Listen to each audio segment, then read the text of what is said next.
Hello guys, it's the Mask Gamer back here with another video, and today we'll be doing this new what if. It's called the Overlooked Prodigy.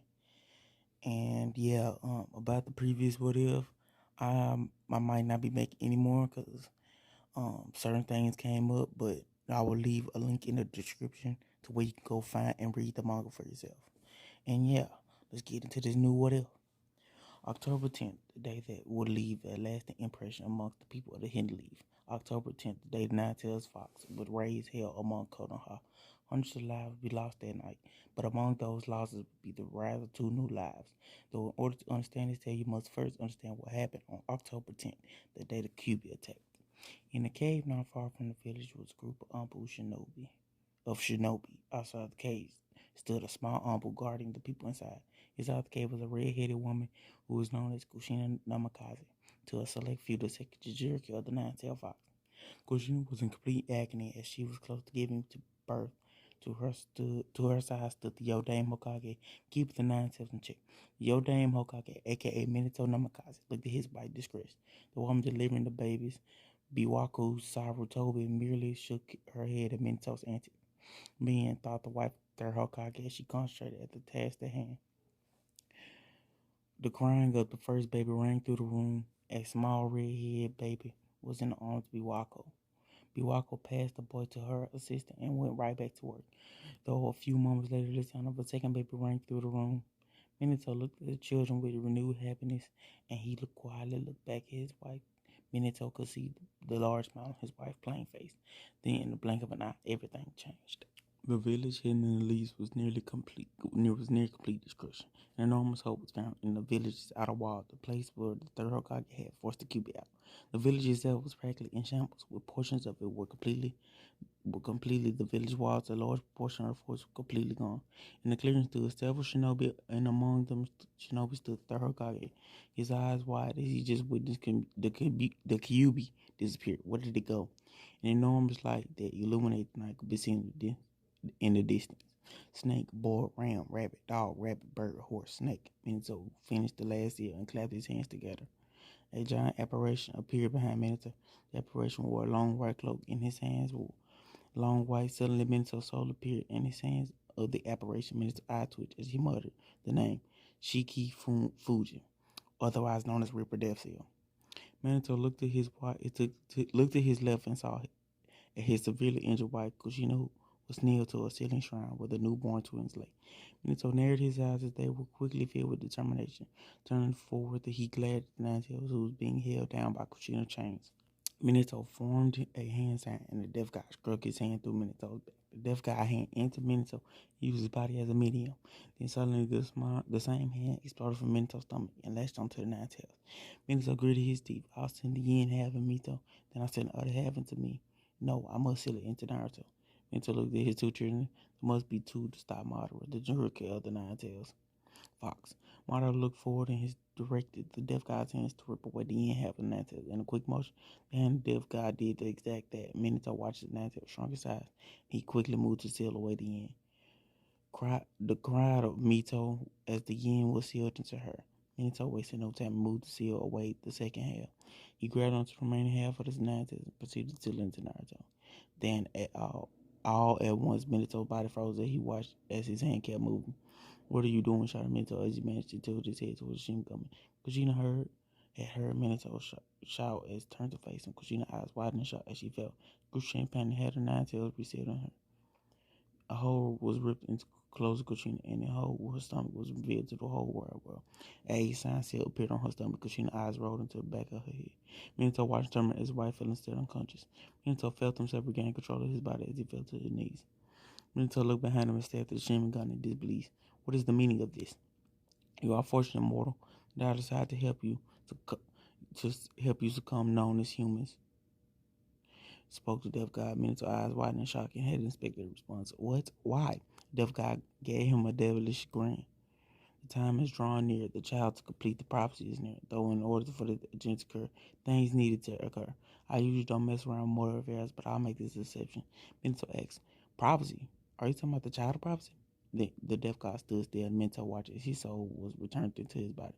In order for the prophecy to occur, you must live, but do not think you have cheated death, mortal. Your soul will eventually be mine, but do remember my words.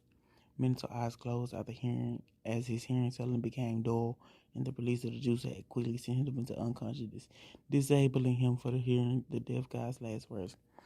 You will become your son's greatest pain. The deaf guy looked over to the boy and wasn't surprised to meet the boy's eyes. Even though he's young, he's unconsciously able to feel me. Could he finally be the one? The deaf guy silently disappeared from the area, his eyes never leaving the small child. And now our story begins. Time skip 8 years. A young red-headed boy could be seen peeking out the window. He gazed, remained frozen on a pair of people in his backyard. The boy put himself in a better position and thus revealing more of his body to the outside world.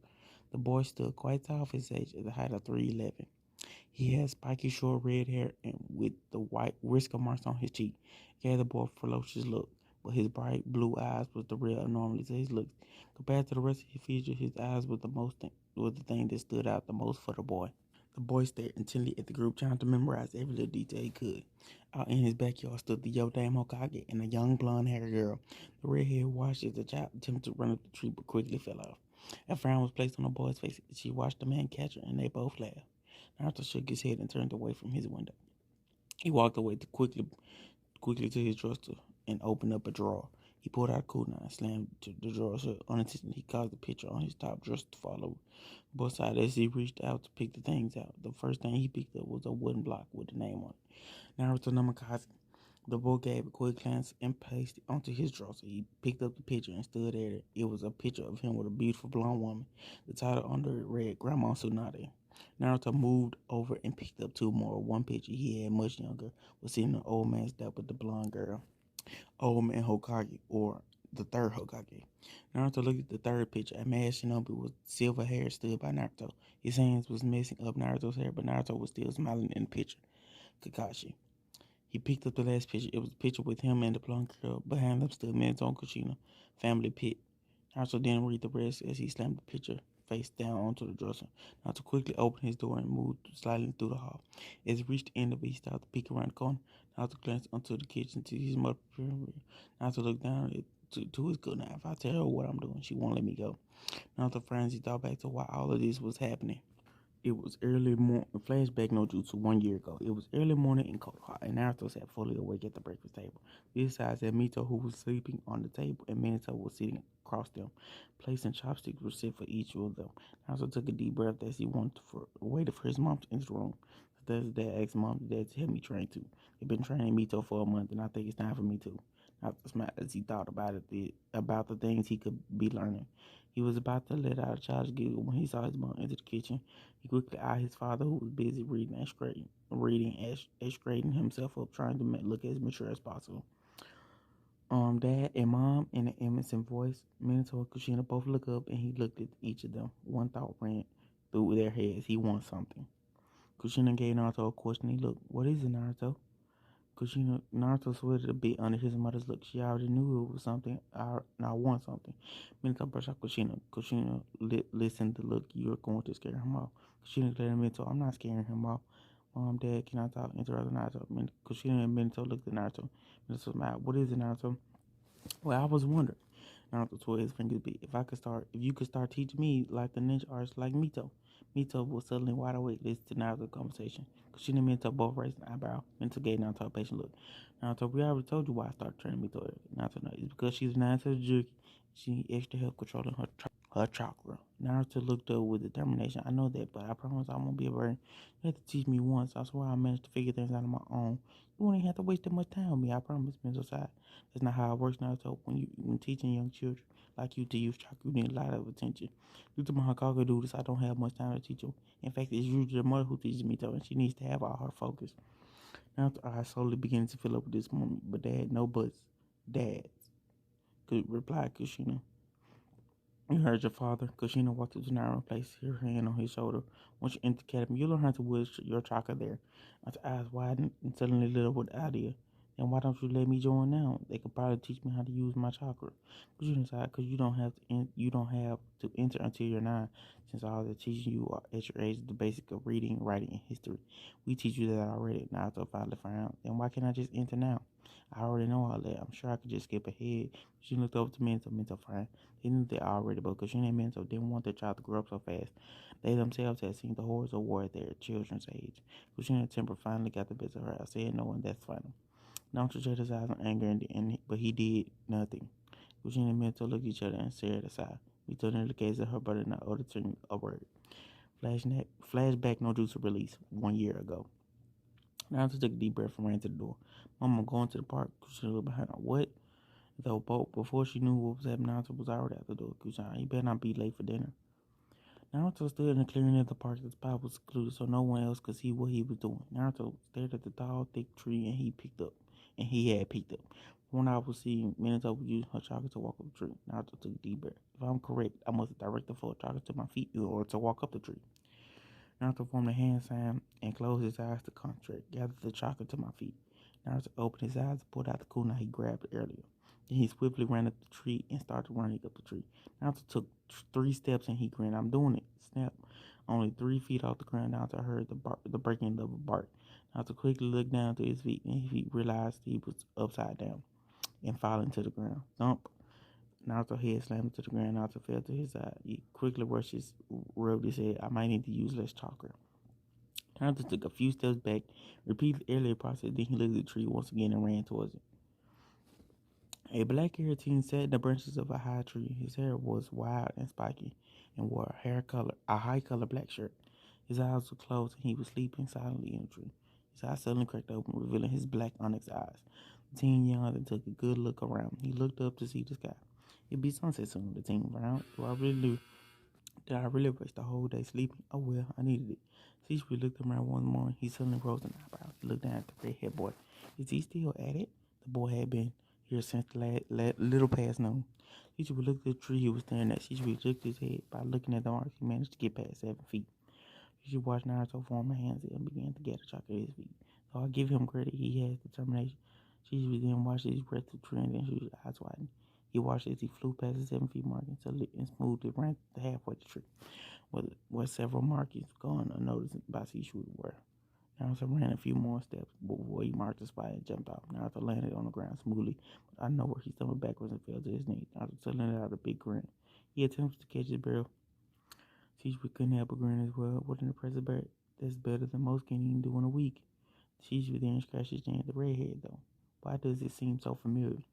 She was broken from the thought when Naruto suddenly raced up the tree once more. Naruto ran swiftly up the tree and managed to get a few steps past his mark. Naruto grabbed his kunai and attempted to mark his spot. The kunai cut deep into the tree, but it was suddenly caught in it. Naruto's eyes widened and shot. He lost total balance of his body. With no control of his body, he plummeted to the ground.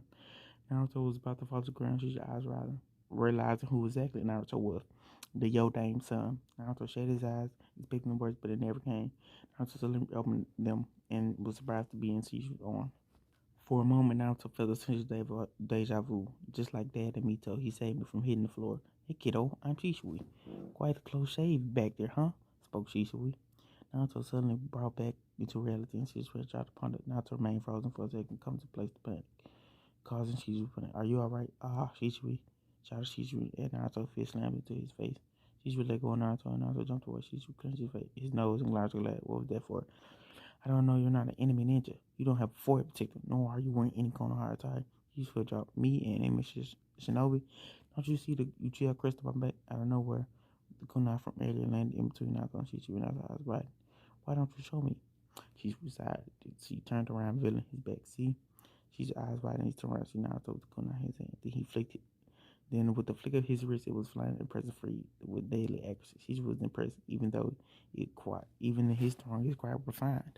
Then Shisui caught the blade and with his bare hands. Let me tell you a few things, kid. Naruto's eyes widened as he watched Shisui caught his kunai with a minimal effort. First, if I was an actual enemy shinobi, I would have killed you by now. Shisui walked closer.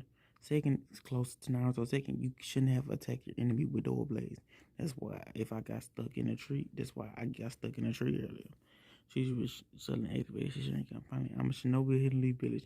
Just because I don't have my stuff doesn't mean I'm not a shinobi of this village. She be taught to blade to Naruto and Naruto got it. Naruto thought then rub back his head. I'm sorry, Shishwi. It's just I'm really tired and bit off it. It's just no one ever comes out here, so I was surprised to see anyone. She's been out, I see you. So what are you doing here? I'm sure your father will allow you to practice in any of the training ground. In fact, where is he? The tree climber training is usually hard to do with our teacher, and you've been doing it all day. Naruto watches Naruto rub the back of his head again about that. She sighed and rubbed back his head. Why do I feel like I'm walking to a heap of trouble? Alright, tell me the whole story. Naruto and Shisui sat at the base of Naruto's tree training. Naruto took a deep breath, and that's it. I'm out here by myself, go to my parents' refused to train me, so I decided to train myself. Shisui looked over at Naruto. I don't know whether to be impressed or not. Naruto rose an eyebrow. What do you mean? Shisui rested his head across the street. Well, for one view, it is like you just being a little wimpy whiny bird that doesn't want to wait another year to start playing ninja. Naruto's eyes widened and angry fish. It's not that. Shisui cut him off. Or I stumbled upon some type of prodigy, all in anger, and Naruto replaced with shock. I mean, it's completely unheard of. Something. Not even academy students near mastered this exercising day. Not to mention you did it by merely seeing someone else do it in a few times. Praise Shisui. That shit is crazy. Not the man silent at the praise of Shisui suddenly smiled. Look at kid. I've been looking for a student for a while. To rob my best friend who's teaching his little brother. So how about it? You wouldn't mind if I taught you? He closed his eyes, expecting some kind of loud response, but he suddenly opened his eyes and saw sounded silent. Not to watch. I'm sorry. It's just that I've never been praised so highly by anyone. I would be glad to be your student, Shisui. Sensei. Shisui said she suddenly understood the situation gave Naruto a smile. I guess I understand the kid. I guess the neglection in his training had made him feel inferior to his sister. Naruto suddenly hugged Shisui and Shisui awkwardly hugged him back. But that doesn't mean I'm going to make him feel better. Hey kid, stop hugging me. I'm not some teddy bear, shouted Shisui. Snore. He's deadpan. He fell asleep. She's like, he been training all day. I guess his family caught up to him. She grabbed Naruto, tossed him off his back. I guess I'll have to take him to the home now. If I leave him here, the young dame won't be too happy. When Naruto on his back, she jumped to the trees and raced to Naruto's house, completely unaware of the grin that sneaked onto Naruto's face. Well, guys, this ended the first part of this series. Yeah, I would like for you to know that I'm not only doing Naruto what if, it's gonna be other what ifs like Dragon Ball 2. So yeah, just expect more in the future. And I'm also on vacation, so I probably won't be posting tomorrow or the day after tomorrow until Monday. So yeah, like and subscribe, comment, share, post, and I'll see you in the next video. Peace.